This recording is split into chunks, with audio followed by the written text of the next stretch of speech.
उत्तर प्रदेश के मऊ से एक चौंकाने वाली खबर सामने आई है, जहां देश की सीमा पर तैनात फौजी की जमीन पर अब माफिया की नजर है। पीड़ित फौजी का कहना है कि वर्ष 2012 में उन्होंने अपनी पत्नी के नाम पर जमीन की रजिस्ट्री कराई थी और दाखिल खारिज भी करवाई गई थी, और लेकिन जब हाल ही में वह घर बनाने के लिए पहुंचे तो कुछ दबंगों ने जमीन को अपनी बताते हुए निर्माण रोक दिया। फौजी ने बताया कि जब वह बॉर्डर से छुट्टी लेकर आते हैं तो अपनी जमीन देखने आते हैं, लेकिन अब उन्हें अपना हक पाने के लिए सदर तहसील के चक्कर काटने पड़ रहे हैं। उनका सवाल है कि जब देश की रक्षा करने वाले सैनिक को ही न्याय नहीं मिलेगा तो फिर आम जनता की सुनवाई कौन करेगा।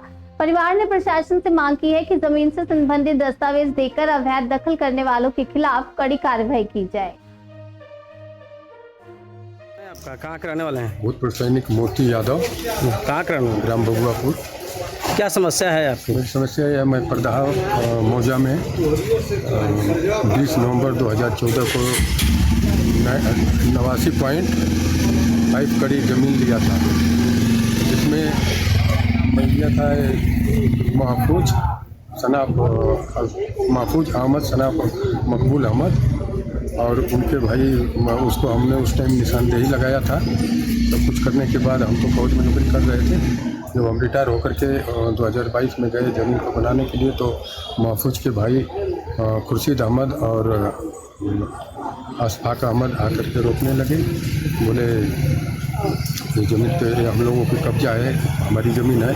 फिर उसी में हम लोगों को काफ़ी उलझा दिए हैं, जिसमें कई आदमी को कुर्सी कर दिए हैं, कुछ को 2022 में रजिस्ट्री कर दिए, और ऐसे ऐसे करके छेक रहे हैं। अभी अवैध कब्जा कर रहे हैं उसको। तो क्या लगता है आपको कि जब उनके भाई ने कब आपको दिया, रजिस्ट्री किया, तो ये आपत्ति डालना तो इनके कुछ होना चाहिए कि नहीं होना चाहिए? बिल्कुल होना चाहिए। तो इस अपनी समस्या को लेकर आप कहाँ आ गए? हमने तहसील दिवस पर, थाना दिवस पर एप्लीकेशन दिए, सब कुछ का प्रूफ है। एडीएम साहब के पास दिए, पहले एप्लीकेशन दिए थे, और डीएम साहब को भी दिए थे। क्या क्या प्रूफ है, दिखाइए जरा। वो दिखाओ, कागज दिखाओ।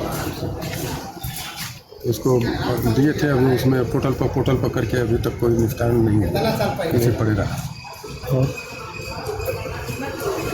और अभी हमको आशा है कि मुख्यमंत्री योगी आदित्यनाथ के द्वारा जैसे उनका कानून चल रहा है, वैसे हम लोगों को इंसाफ जरूर मिलेगा। सैनिक है तो आपको न्याय मिलता है तो मुख्यमंत्री जी के जाएंगे? नहीं न्याय मिलेगा तो मुख्यमंत्री जी के पास हम जाएंगे जनता दरबार में।